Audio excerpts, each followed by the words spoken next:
So I read The Raven Boys, and it's a new favorite book of mine. This is going to be my sort of review and like book discussion of it, of this book, hence book discussion. And so I'm gonna have like a sort of spoiler-free part right now, talking about what the book is about, and then I'll get into some more spoilery stuff. So I'll let you know when that happens. Also, I'm like kind of using I very much am going to be using my Goodreads review as like a guide, which is what I'm looking at right now. Like I have my tablet behind my camera with my Goodreads review up of The Raven Boys. So if it looks like I'm reading, I probably am. But the thing is, I'm hoping that it'll come off naturally because the way I write my reviews is like the way I would talk. So hopefully this works out all right. So The Raven Boys is part of a 4-book series called The Raven Cycle. We have The Raven Boys, The Dream Thieves, Blue Lily, Lily Blue, and The Raven King. So I've only read The Raven Boys so far, but I thought I would let you know that there are other books in the series if for some reason you were unaware. I'm thinking anyone watching this probably already has heard of it. Maggie Stiefvater is the author. And so first, I'll tell you what it's about. The Raven Boys is about Blue Sargent, who lives in a home with her mom and a bunch of aunts and cousins, like an unspecified number of people, of women, and they're all psychics, except for Blue. Blue's the only one who doesn't have psychic powers, but she does have, like, abilities of her own, so she can, like, amplify the others' powers. And Blue has been told her whole life that if she kisses her true love, that person will die. Which, that, to me, is not, like, a selling point of this book or book series. So if you're not, like, hooked yet, then it's okay. Because there's a lot more to it. So it starts off, and Blue, she goes with her aunt to the Corpse Road. She goes every year on St. Mark's Day, or St. Mark's Eve. And that night is the night where spirits of people who are going to die in the next year, like, come and usually Blue and whatever psychic person that she is with, psychic family member she is with, they ask for, like, the names of the people, and then if like, any of them are clients, then they, like, tell their client that they're gonna die within the next year. Stuff like that. But Blue, on this particular night, sees a spirit, and that's really weird because she's not psychic, and so she asks, like, the boy what his name is, and his name is Gansey. And then her aunt says that the only way that she could see a ghost or, like, a spirit on St. Mark's Eve, as a non-psychic, would be if she was his true love or she kills him. But, like, because of the whole, if you kiss your true love, he'll die, like, it's kind of, it makes you seem like it's going to be both, obviously. And then the other part of the story that, like, collides with Blue is Gansey and the Raven Boys. So he has 3 friends, Adam, Ronan, and Noah, and they're on this quest to find Glendower, who is this lost, dead Welsh king. But there's this legend that he's just sleeping, and if you find his body and wake him, then he'll grant you a favor. And so they're on this quest to find Glendower's body and wake him and get a favor from him. And that's the overall premise of The Raven Cycle, even though I've only read The Raven Boys, but that's, like, what's happening overall. So I thought that this was going to be a new favorite series of mine, and it definitely is, even though I'm only, like, 1 book into it. I'm hoping all the other books are going to go as well as this one did, because I was 22 pages into this, and, like, I annotate my books, and this was just filled with a bunch of markings. Just, I underlined a lot, I bracketed a lot, so many things. So what I mark in my books, though, are usually passages that I just like the writing of, or that include important information, or information that I think might be significant later on, or something that shows, like, action happening, especially if it's, like, really significant to the scene and perhaps later on. And, like, yeah, there's just so much I marked in this book. Particularly, I really like Maggie Stiefvater's writing, so it was so easy for me to just, like, keep underlining things because I liked the way that it was worded, or I liked the way that she was, like, depicting the setting, and that it's very atmospheric as well. And specifically because this is the first book of a series, I really wanted to make sure I knew the characters well. So whenever a character was being introduced or there was certain, characteristics about them that was mentioned, I would be underlining those. There's just a lot in here. Oh, I also write like my predictions and stuff of like what I think is happening, what I think might happen, just my thoughts of when I'm reading that part. What I like most about the book, which I'm hoping will continue in the rest of the series, is that it's very character driven. I'm more of a character driven kind of person when it comes to stories. I prefer that over plot driven or like an equal amount. But like if I don't care about the characters, why would I care about the plot? That's just the way that I think. So it's very much about the characters, and I think they're very well introduced in the book, but at the same time, I feel like there's so much more that I'm going to be learning about them and that I feel like I don't know about them. So that's a plus to like what I'm looking forward to in the rest of the series. And a little more about the writing. Like I already said, I really love Maggie Stiefvater's writing.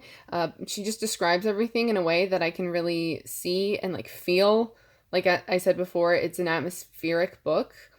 Like the imagery is evoked using metaphors that to me stands out amongst other authors that I read. And in the beginning of the book, there are a couple of quotes, one from Edgar Allan Poe, another from Oscar Wilde, and that to me is like the perfect way to start a book because those are a couple of my favorite authors. So I was just like, oh my God, this is perfect.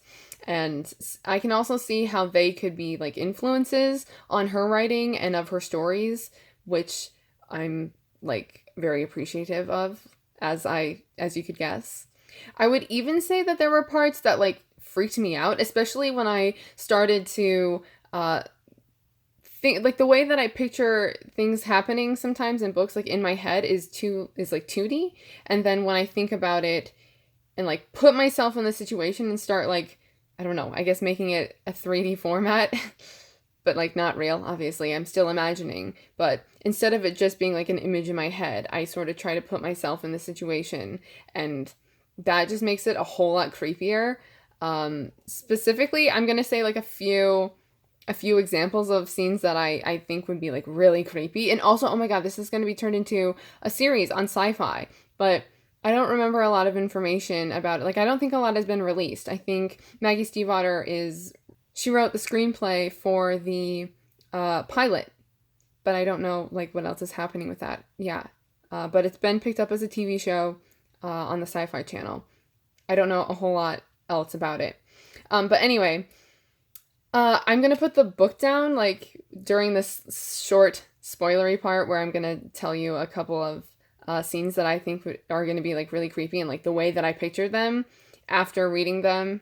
It was really creepy. And then I'll put the book back up when I'm done talking about spoilery stuff. And if I remember, I'll leave a timestamp. Yeah.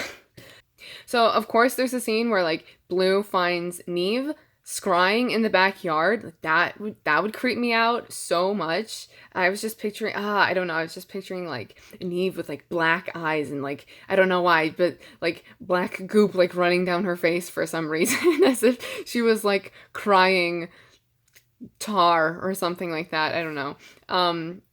That was a creepy scene. And then just like the part when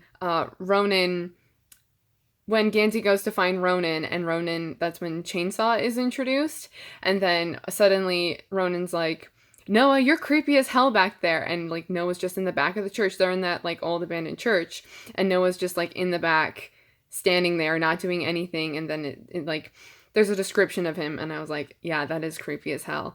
And then, of course, the scene in the tree, in the trunk of the tree with the visions, like that's creepy.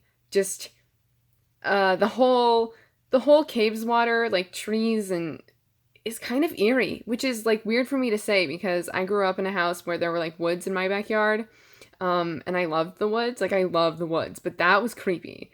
Like I was picturing it as creepy and not like wonderful woods. So I'm done talking about some more specific things in the book. Yeah, I'm excited for darker scenes like that. As long as it doesn't include death. Like, I'm not looking forward to any death that happens, which I'm quite sure is going to happen. Obviously, because Gansey's like, Gansey's gonna die within the next year. We know that for sure. Even if he's like resurrected somehow or comes back. I'm so curious about that. I have so many questions, which is why, like, I would love to talk about this with people.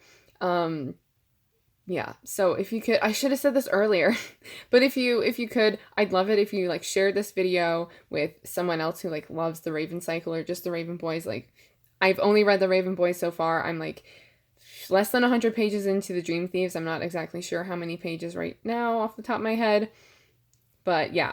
Then just some other quick thoughts before I get into more specifics. I'm going to be talking about the characters after this part. So, also, in terms of the writing, I thought it was quite fast-paced. I just found myself continuously wanting to read it.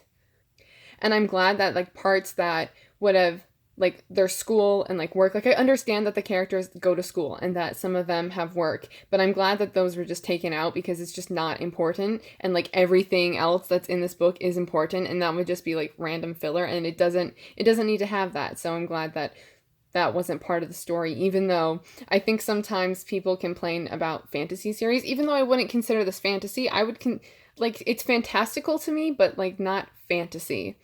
That's something I meant to say in the beginning of this video and then forgot. Yeah, but it's like magical, but it's not fantasy. I would not classify it as fantasy. What was I saying? Oh, I think a complaint that sometimes people have with even just any sort of YA book, actually, whether it's contemporary or fantasy, it's like, when are they in school? If school isn't a main aspect of the story. Yeah, so I'm glad that wasn't really a part of it. But school was talked about a lot, like with Ronan and like other things, but I'm not gonna get into that.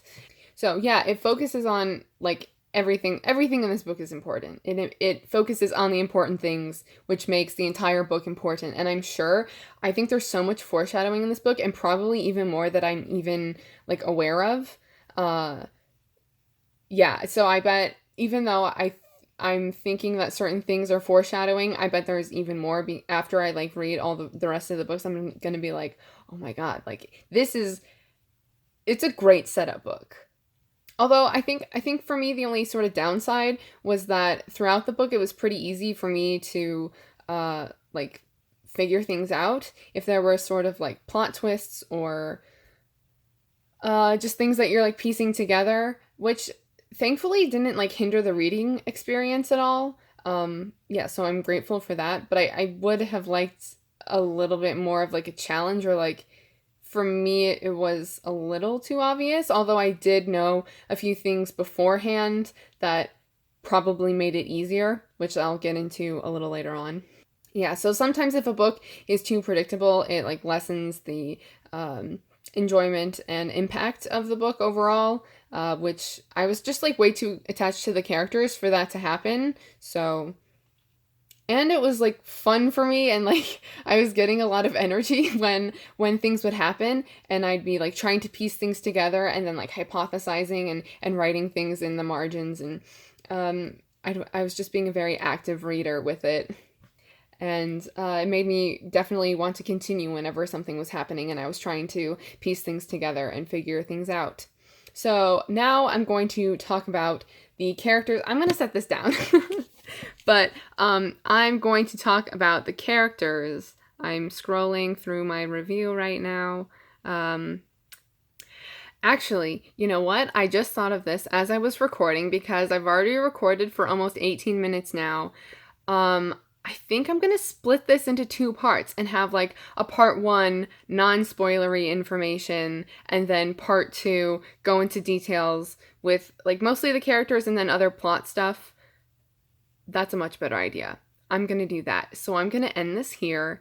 So if you've read The Raven Boys and would like to hear more of my specific thoughts and specifically like just everything I'm thinking, only having read the first book so far, well, not everything I'm thinking, that would be really, really long, but I will link my part two like in the description of this video or like in the card or both or whatever when that goes up. So look forward to that.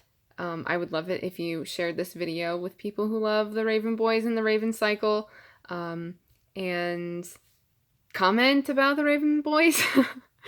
So thank you for watching, and I will see you in part 2. Bye.